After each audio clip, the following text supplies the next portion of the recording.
Dr. Robbie is such a complicated character, and you're bringing in, like, presumably the aggregate life experience you've had since ER into such a complicated man. Can you just talk to me about how you built that character?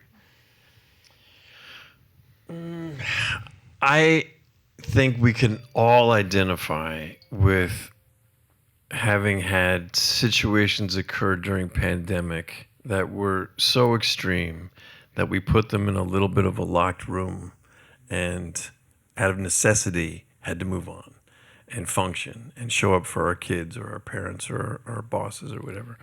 And yet, every once in a while, you behave strangely. You react oddly. You don't recognize yourself. That to me is the pit, right? Mm-hmm. That we were in and we can't quite get out of.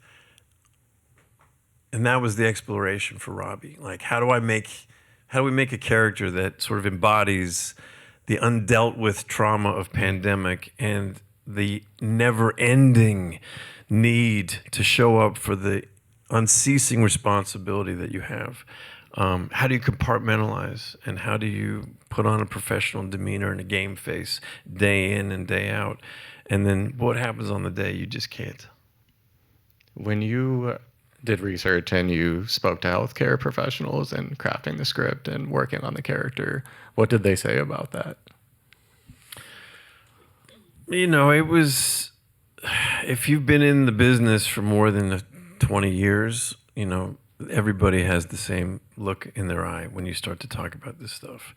And there's a certain quality to a practitioner who's roughly my age, who's been through it. And when they start to talk, their lip starts to quiver like mine does.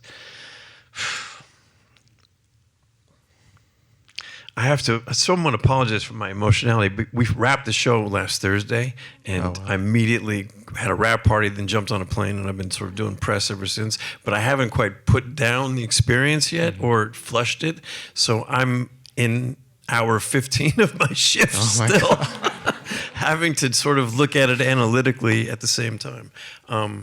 So I apologize for that. But these guys look at me like, fuck you, you see me. Fuck you, you're showing me, and thank you for doing it. Wow, that's really beautiful. Thank you, Noah.